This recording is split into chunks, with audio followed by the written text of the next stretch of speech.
Every day, thousands are brutalized by the blunt weapon of poverty, while the well-off spend their money that they aren't entitled to on vacations and cinema tickets.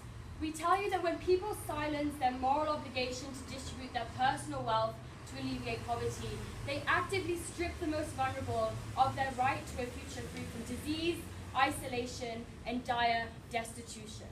So what do we stand for on Side Proposition today? We tell you this is largely a debate, a principled debate about the moral duties that we owe each other. We tell you that while alternative mechanisms may exist, we need only to prove to you that it is illegitimate for individuals to hold excessive wealth beyond their basic needs while other people suffer. Therefore, Team Proposition will forward 4 independent arguments about why this duty exists. Firstly, I'm going to be telling you about why individuals are morally obligated to give their wealth beyond what they need as a matter of justice. Secondly, how donation is the only way to avoid inflicting suffering. Thirdly, how there are astronomical consequential benefits. And my second speaker, Mohammed, is going to be talking to you about how this is the only way for a system of private property to be just. But first, what do we think this looks like on our side? We tell you that by donations, we mean giving one's financial resources toward poverty alleviation. We think, for example, this could be by picking effective charities on things such as Give Well, or donating directly to certain causes, like donating your money to funding malaria nets or deworming schemes. Or alternatively, we think this could also be direct cash transfers, for example, through websites such as Give Directly. Note, however, we don't need to prove that a particular method of donation is most effective, merely that an obligation exists that we think needs to be fulfilled. Secondly, in regards to basic needs, we think what you need to survive, raise a family, and save for basic retirement. And lastly, in terms of moral responsibility, we tell you that individuals have a duty to voluntarily donate their money to those who need it more. Clarification. Yes. Does a moral assumption for poverty alleviation derive from the assumption that it will solve poverty? Yes, we think that that's necessarily true, but we think that is part of our model. We also tell you that an obligation exists for you, if you have excessive wealth, to give to people who don't have that wealth. I think that's the entirety of our case. We think aside from the practical elements of it, we say that obligation should still exist regardless. First argument today about how individuals are morally obligated to give their wealth beyond what they need as a matter of justice. We tell you that the existing distribution of property is morally arbitrary. Why is this? 3 reasons. Firstly, we tell you that we don't choose where we're born or under what circumstances we're born. That is to say, if you're born and you work in somewhere like Germany, we think that you have more economic opportunity than if you're a person who was born in a country like Bangladesh. Secondly, we tell you that the talents that you're endowed with are a result of moral luck. And lastly, we tell you that the rewards you accrue from certain talents is also a result of luck, since we work in an economic system that works on the basis of scarcity. What this means is that any benefits that one gains from the arbitrary position they're in society is itself arbitrary. That is to say that therefore the wealthy are not entitled to their wealth as a matter of justice.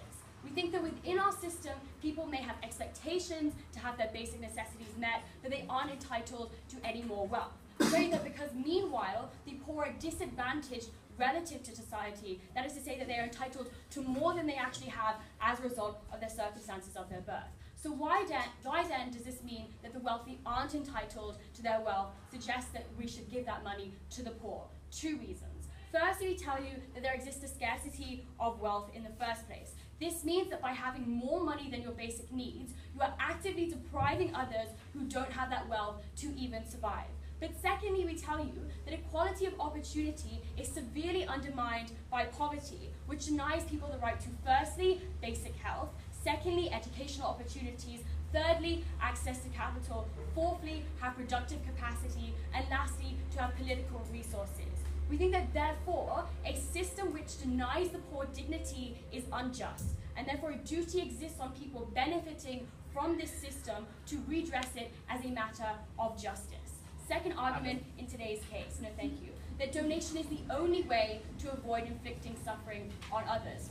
We tell you that there is no valid moral distinction between an action and a refusal to act in this particular case. We say that if you're walking down, if you walk by a drowning child and you have the option to save that child, we say that the most morally correct choice would be to save that child. We tell you that if you walk away, the child will be condemned to death by inaction, which we think is morally abhorrent. Why is this? We think because the sacrifice you make by entering that lake and, for example, getting your clothes wet is in no way comparable to the massive harm that happens when that child dies. We tell you that spending money on luxuries whilst people die of preventable diseases is the same as walking away from the drowning person.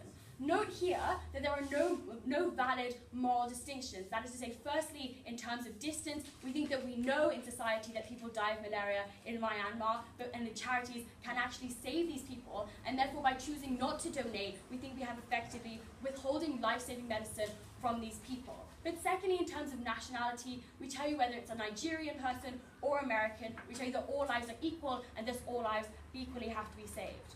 But also we tell you that individuals have an obligation not to inflict suffering on one another. That is to say, and I'll take you in a minute, because suffering is an inherently bad thing, we think that therefore individuals have a responsibility to avoid incurring this harm on others. But before I continue, yes. Are we more morally responsible to poor individuals? Yes, we completely agree with this on-side proposition. Like, totally. We think that given the fact that poor people have drastically less wealth, we think we already recognize this through systems of welfare. We're telling you that there's more of an obligation that needs to be filled. We're happy to have that burden. Continuing my argument, we tell you that the loss that I receive from giving money is less than the suffering that I alleviate. That is to say that when I still choose to be selfish, I am increasing the total sum of suffering in the world. Because every time I choose to spend more dollars on myself and not alleviating poverty, we are indirectly responsible for every less dollar that is in the pockets of a poor person. Therefore, we tell you a transfer of wealth is an essential step towards reducing suffering, and as such, individuals have a moral obligation to donate their money. Third and final argument about how this has astronomical consequential benefits. We tell you that any moral theory must be sensitive to consequences. Why is this? Because we tell you that its aim is to make the world a better place. This means that if a moral theory achieves a more just outcome upon implementation, then the theory, therefore, must be valid. We tell you that donating money causes better consequences to the world than spending it on luxury. Why is this? Firstly, because we tell you that there are marginal economic benefits. We think if you have $100 and give $5 of that dollars to someone suffering in poverty, we think that $5 donation will be far more meaningful to that person who is living in destitution. Secondly, we tell you on our side we have direct benefits. That's to say that every time you donate money, it ensures that someone has a meal on the table to feed their family, that a child receives mosquito nets to prevent them from contracting disease. And lastly, we tell you that the donation of money on our side is targeted. That's to say that normal spending through normal economic channels takes a considerably longer time to actually reach the people who need it. We say conversely and comparatively on our side, it is much more direct when you're actively giving it to the person who needs it. Ladies and gentlemen, because on our side we recognize there is a moral obligation that exists and needs to be fulfilled, we beg you to oppose.